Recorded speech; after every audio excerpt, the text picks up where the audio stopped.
What's up, everybody? Coach Mills here, coming at you with a brand new Valorant video. And in this video, we need to talk about, is this meta actually going to destroy Valorant as we know it? In a Reddit post that just completely blew up, talking about the post-plant meta and how it creates really unfun and uninteractive gameplay. So let's talk about what this is. So basically, the post-plant meta is just something that has been coming into the game more and more, especially as we're getting characters that can create rollouts and characters like Viper in the meta, where enemies are just playing really passive, really reserved. They get that spike down, they all retreat, and they all play for post-plant. Now, the other post in question that blew up is talking about how it's just overused and that it's just really unfun, and it's something that is starting to dominate the game more and more. And is this actually a problem? Well, there's actually several different moving factors here, but at first glance, the post-plant meta is incredibly frustrating and honestly flat out boring. However, something that you really need to understand is that this is a specific low elo problem rather than a pro problem, right? You don't see pros really messing around with the post-plant meta, and that's because of this one very important thing that you need to start incorporating into your games, which is just retake faster. Stop wasting so much damn time trying to get into retake positions, because this is how it happens in the majority of ranks. The majority of the time, the enemies get the spike down, maybe they gotta pick rushing, then they all go play in that post-plant zone, and then you kind of will take forever to route to where you need to get to. And by the time you're even in position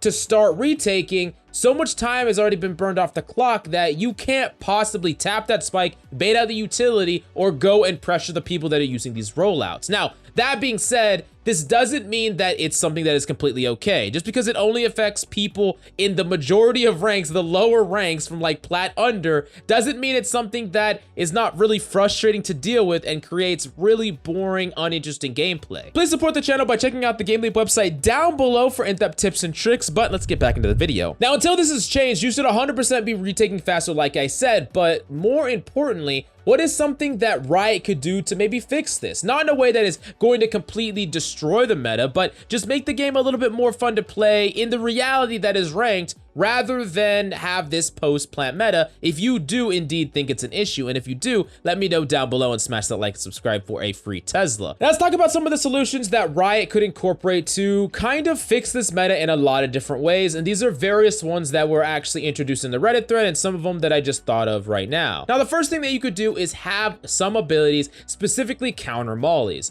Think about something like a Sage Ice. Like if there's a molly on the spike, a Sage could slow that, and now, yeah, you have to defuse in the slow, but it actually turns off whatever it is, whether it's the snake bite or whether it's the brimstone molly, and that would be an interesting kind of counterplay. Now, the other thing that you could do is have a smoke put out the fire like they do in CSGO, which would also be pretty cool and would make it so multiple different characters have a way to counter mollies, and that's something that's interesting. Maybe it's a little bit too powerful and it just completely gets rid of these lineup strategies, but do these lineup strategies even deserve a place in the game? I think that some lineups like shock darts that take 2 to hit and actually kill are pretty cool and add some interesting gameplay, but having a Viper that is just hiding, throwing snake bite, and throwing her own smoke into the mix, not the most interesting type of gameplay. But I want to know if you agree down below, and it's just something that they could do. However, maybe it would make the characters that could turn off these mollies a little bit too strong. Now, the second thing they could do for a solution is design characters that could stop it. Now, KO is one of them that was kind of introduced. He definitely adds a certain amount of counterplay, where if you know where the enemies are hiding, where they're setting up, you could throw a knife, you could turn off their utility, and then they have to fight you when you tap that spike. Now, there could be other characters that they could create that have the ability to potentially turn off whatever is on the spike, you know, cancel out some of these mollies and things like that, but that could just backfire and make these new characters a complete must play. So